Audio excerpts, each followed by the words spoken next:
प्रतिवेदन लो स्टूडियोत मैं अरूप मरांग विशेषक आजिर दिन भारतीय सेनाक आमार फाলৰ পৰা এটা গ্ৰেণ্ড सिलुट কিন্তু भारतीय सेनाई कालिर दिन एने এটা কাম কৰি দেখুৱালে যত বিশ্বৰ অন্য সেনাই কিন্তু সেই কাম কৰিবৰ কাৰণে 10 বাৰ চিন্তা কৰে আৰু ভাৰতীয় সেনাই যি কাম কৰি দেখুৱালে তাক লৈ আজি বিশ্বৰ প্ৰতিটো সংবাদ গোষ্ঠীয়ে ভাৰতীয় সেনাৰ বীৰগাথা আমি জনাইছো সম্পূৰ্ণ প্ৰতিবেদনটো তাৰ পূৰ্বে পঢ়িলৈছো কিছু ফুল প্লেটস आहक आज आमी भारतीय सेनाक जनाओ एटा सेलुट आज देखे देखे चर्चा भारतीय सेना आज देखे देखे चर्चा लाभ करिसे भारतीय सेनार वीरगाथा भारतीय सेनार शक्ति पराक्रम देखि आचरित विश्वबासी असाधारण काम करि देखुवाले भारतीय नौसेनार मार्कोसे एने कि काम करिले सोमालियार डकाइटर हातर পৰা उभताই आनिले भारतीय कार्गो जहाज निरापत्ते उभताई आनिले 15 गराकी भारतीय सह मुठ 21 गराकी एनवी लीला नॉर्फलक नाমৰ भारतीय समुद्रिक जहाजखनक अपहरण करिছিল सोमालियार डकाइटे 2011 চনলৈকে 212টা জাহাজ डकाइटी काण्ड সংঘটিত হৈছে বিশ্ব বেংকৰ তথ্য অনুসৰি বিশ্বৰ মুঠ অৰ্থনীতিৰ $18 বিলিয়ন প্ৰতি বছৰে লৈ যায় সোমালিয়াৰ ডকাইটৰ হাতত জাহাজ বন্দী হলে बिना सत्ते मुक्ति लाभ करातो अत्यंत कठिन काम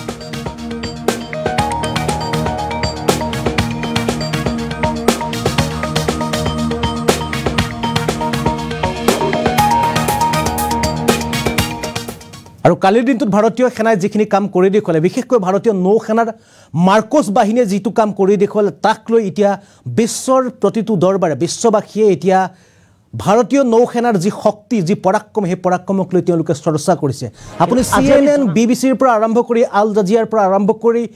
আপুনি বিশ্বৰ প্ৰতিটো সংবাদ মাধ্যমক যদি আপুনি চায় পুৱাৰ বাতৰি কাকত যদি চায় তেন্তে ভাৰতীয় নৌসেনাই কালিৰ দিনটোত যি কৰিলে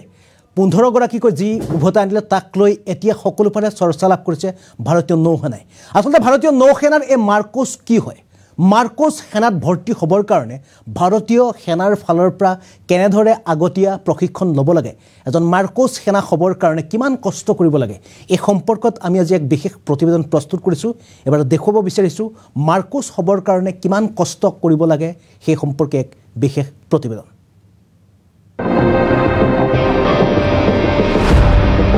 শত্ৰুৰ দুৰ্গত কপলি তুলিবলৈ মাত্ৰ এটা নাম মাৰ্কোস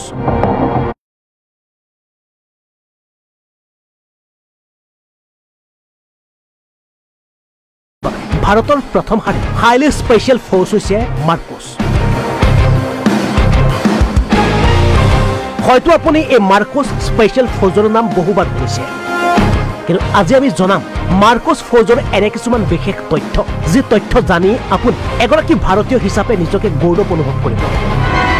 যদি আপুনি গুগলত টাইপ কৰি দিয়ে যে বিশ্বৰ সকলোতকৈ ডেঞ্জাৰ ফোৰ্স কি তেতে আপুনি গুগলৰ তালিকাৰ প্ৰথম শাৰীতে নাম দেখিব ভাৰতৰ মাৰ্কোস ফোৰ্সৰ নাম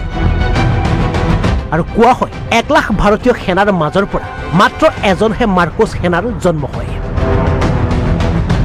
ভাৰতৰ এই মাৰ্কোস সেনা জোৱানসকল ইমানে হাইলি এক্সপাৰ্ট যে বিশ্বত বৰ্তমান সময়লৈকে আৱিষ্কাৰ হোৱা প্ৰতিবিধ অস্ত্ৰ চলাব জানে এজন মাৰ্কোস সেনা জোৱানে ভাৰতৰ এই মাৰ্কোস সেনা জোৱানসকলৰ ট্ৰেইনিং এনেভাৱে দিয়া হয় যে তেওঁলোকে মাটি পানী আৰু বায়ু এনে যিকোনো অঞ্চলতে যিমানেই ভয়ংকৰ পৰিস্থিতি নহওক তেওঁলোকৰ মিছন তেওঁলোকে সফল কৰিবই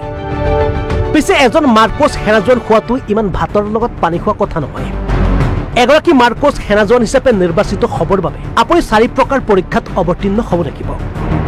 এই 4 প্ৰকাৰ পৰীক্ষাত উত্তীৰ্ণ হোৱাৰ পাছতে উক্ত সেনাজোৱানসকল 2.5 বছৰৰ বাবে বিশ্বৰ বিভিন্ন অঞ্চলত আৰু বিভিন্ন পৰিস্থিতিত প্ৰশিক্ষণ দিয়া হয়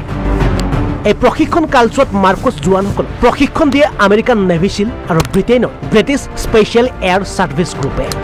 কিন্তু মাৰ্কোস জোৱান হিচাপে এই প্ৰশিক্ষণলৈ যোৱাৰ পূৰ্বে আপুনি 4 প্ৰকাৰ পৰীক্ষাত উত্তীৰ্ণ হ'বই লাগিব কিন্তু স্তৰ অনুসৰি হোৱা এই পৰীক্ষা প্ৰায় 90% পৰীক্ষাৰ্থীয়ে ফেল কৰে এই 4 প্ৰকাৰ পৰীক্ষাত লিখিত পৰীক্ষাৰ লগত পৰীক্ষাৰ্থীসকলে দিনটোৰ 24 ঘণ্টাৰ ভিতৰত 20 ঘণ্টা কঠোৰ ফিজিকেল ট্ৰেইনিং দিয়া হয় পুৱাই শুই উঠি 20 কিলোমিটাৰ দৌৰিবলৈ দিয়াৰ উপৰি নিশা পিঠিত 25 কিলো ওজন লৈ প্ৰায় 20 কিলোমিটাৰ দৌৰিব লাগে এগৰাকী পৰীক্ষাৰ্থীয়ে ইয়াৰ উপৰিও 25 কিলো ওজন লৈ এককাল বোকাৰ মাজেৰে 2.5 কিলোমিটাৰ বগুৱাবাই যাব লাগে এজন পৰীক্ষাৰ্থীয়ে লগতে মাজে মাজে হাত আৰু ভৰি সম্পূৰ্ণ ৰছীয়ে বান্ধি পানীলৈ দলিয়াই দিয়া হয় পৰীক্ষাৰ্থীসকলক আৰু সেই পানীৰ পৰা যিকোনো প্ৰকাৰে সাঁতুৰি ওলাই আহিব লাগে পৰীক্ষাৰ্থীসকল আৰু এনে কঠোৰতকৈ কঠোৰ পৰীক্ষাত উত্তীৰ্ণ হোৱাৰ পাছতহে এজন জোৱানক নিৰ্বাচন কৰা হয় মাৰ্কোছ সেনাৰ ট্ৰেইনিঙৰ বাবে আৰু এনেদৰে জন্ম হয় বিশ্বৰ সকলোতকৈ হাইলি স্পেচিয়েল ফ'ৰ্চ ভাৰতৰ মাৰ্কোছ সেনা জোৱান ভাৰতৰ মাৰ্কোছ সেনা জোৱানসকলক অদৃশ্য ফৌজ বুলিও কোৱা হয় কিয়নো কোনগৰাকী সেনা মাৰ্কোছ ফৌজত আছে সেয়া ভাৰতীয় সেনাৰ উচ্চপদস্থ বিষয়াৰ বাহিৰে আন কোনেও নাজানে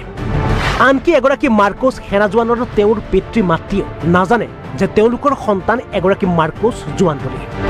বৰ্তমান সময়ত ভাৰতত প্ৰায় 2000 গৰাকী মাৰ্কোছ সেনা জোৱান আছে কিন্তু ভয়ংকৰতকৈ ভয়ংকৰ অপাৰেশ্যনৰ বাবে এই 2000 হাইলি স্পেচিয়েল সেনাই যথেষ্ট কিয়নো মাৰ্কোছৰ শ্লোগানেই হৈছে দ্য ফিউ দ্য ফিয়াৰলেছ শত্ৰুৰ দুৰ্গত কপলি তুলিবলৈ মাত্ৰ এটা নাম মাৰ্কোছ জল স্থল আৰু বায়ু যিকোনো প্ৰকাৰৰ ভয়ংকৰতকৈ ভয়ংকৰ অভিযানৰ বাবে ভাৰতৰ প্ৰথম শাৰীৰ হাইলি স্পেচিয়েল ফ'ৰ্চ হৈছে মাৰ্কোছ হয়তো আপুনি এই মাৰ্কোছ স্পেচিয়েল ফ'ৰ্চৰ নাম বহুবাৰ শুনিছে কিন্তু আজি আমি জনাম মাৰ্কোছ ফ'ৰ্চৰ এনে কিছুমান বিশেষ তথ্য যি তথ্য জানি আপুনি এগৰাকী ভাৰতীয় হিচাপে নিজকে গৌৰৱ অনুভৱ কৰিব যদি আপুনি গুগলত টাইপ কৰি দিয়ে যে বিশ্বৰ সকলোতকৈ ডেঞ্জাৰ ফ'ৰ্চ কি তাতে আপুনি গুগলৰ তালিকাৰ প্ৰথম শাৰীতে নাম দেখিব ভাৰতৰ মাৰ্কোছ ফ'ৰ্চৰ নাম আৰু কোৱা হয় 1 লাখ ভাৰতীয় সেনাৰ মাজৰ পৰা মাত্ৰ এজনহে মাৰ্কোছ সেনাৰ জন্ম হয়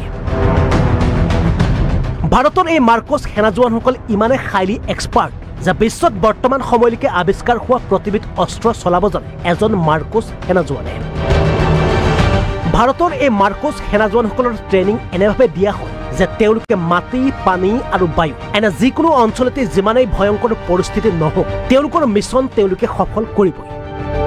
পিছে এজন মাৰ্কোছ সেনা জোৱান হোৱাটো ইমান ভাতৰ লগত পানী খোৱা কথা নহয় এগৰাকী মাৰ্কোছ সেনা জোৱান হিচাপে নিৰ্বাচিত হ'বৰ বাবে আপুনি 4 প্ৰকাৰ পৰীক্ষাত অৱতীৰ্ণ হ'ব লাগিব এই 4 প্ৰকাৰ পৰীক্ষাত উত্তীৰ্ণ হোৱাৰ পাছতে উক্ত সেনা জোৱানসকলক 2.5 বছৰৰ বাবে বিশ্বৰ বিভিন্ন অঞ্চলত আৰু বিভিন্ন পৰিস্থিতিত প্ৰশিক্ষণ দিয়া হয় এই প্ৰশিক্ষণ কালছোৱাত মাৰ্কোছ জোৱানসকলক প্ৰশিক্ষণ দিয়ে আমেৰিকান নেভি চিল আৰু ব্ৰিটেইনৰ ব্ৰিটিছ স্পেচিয়েল এয়াৰ ছাৰ্ভিচ গ্ৰুপে কিন্তু মাৰ্কোছ জোৱান হিচাপে এই প্ৰশিক্ষণলৈ যোৱাৰ পূৰ্বে আপুনি 4 প্ৰকাৰ পৰীক্ষাত উত্তীৰ্ণ হ'বই লাগিব কিন্তু স্তৰ অনুসৰি হোৱা এই পৰীক্ষা প্ৰায় 90% পৰীক্ষাৰ্থীয়ে ফেল কৰে এই 4 প্ৰকাৰ পৰীক্ষাত লিখিত পৰীক্ষাৰ লগত পৰীক্ষাৰ্থীসকলে দিনটোৰ 24 ঘণ্টাৰ ভিতৰত 20 ঘণ্টা কঠোৰ ফিজিকেল ট্ৰেইনিং দিয়া হয় পুৱাই শুই উঠি 20 কিলোমিটাৰ দৌৰিবলৈ দিয়াৰ উপৰি নিশা পিঠিত 25 কিলো ওজন লৈ প্ৰায় 20 কিলোমিটাৰ দৌৰিব লাগে এগৰাকী পৰীক্ষাৰ্থীয়ে ইয়াৰ উপৰিও 25 কিলো ওজন লৈ এককাল বোকাৰ মাজেৰে 2.5 কিলোমিটাৰ বগুৱাবাই যাব লাগে এজন পৰীক্ষাৰ্থীয়ে লগতে মাজে মাজে হাত আৰু ভৰি সম্পূৰ্ণ ৰছীয়ে বান্ধি পানীলৈ দলিয়াই দিয়া হয় পৰীক্ষাৰ্থীসকলক আৰু সেই পানীৰ পৰা যিকোনো প্ৰকাৰে সাঁতুৰি ওলাই আহিব লাগে পৰীক্ষাৰ্থীসকল আৰু এনে কঠোৰতকৈ কঠোৰ পৰীক্ষাত উত্তীৰ্ণ হোৱাৰ পাছতহে এজন জোৱানক নিৰ্বাচন কৰা হয় মাৰ্কোছ সেনাৰ ট্ৰেইনিঙৰ বাবে আৰু এনেদৰে জন্ম হয় বিশ্বৰ সকলোতকৈ হাইলি স্পেচিয়েল ফ'ৰ্চ ভাৰতৰ মাৰ্কোছ সেনা জোৱান ভাৰতৰ মাৰ্কোছ সেনা জোৱানসকলক অদৃশ্য ফৌজ বুলিও কোৱা হয় কিয়নো কোনগৰাকী সেনা মাৰ্কোছ ফৌজত আছে সেয়া ভাৰতীয় সেনাৰ উচ্চপদস্থ বিষয়াৰ বাহিৰে আন কোনেও নাজানে আনকি এগৰাকী মাৰ্কোছ সেনা জোৱানৰ তেওঁৰ পিতৃ মাতৃয়েও নাজানে যে তেওঁলোকৰ সন্তান এগৰাকী মাৰ্কোছ জোৱান বুলি বৰ্তমান সময়ত ভাৰতত প্ৰায় 2000 গৰাকী মাৰ্কোছ সেনা জোৱান আছে কিন্তু ভয়ংকৰতকৈ ভয়ংকৰ অপাৰেশ্যনৰ বাবে এই 2000 হাইলি স্পেচিয়েল সেনাই যথেষ্ট কিয়নো মাৰ্কোছৰ শ্লোগানেই হৈছে দ্য ফিউ দ্য ফিয়াৰলেছ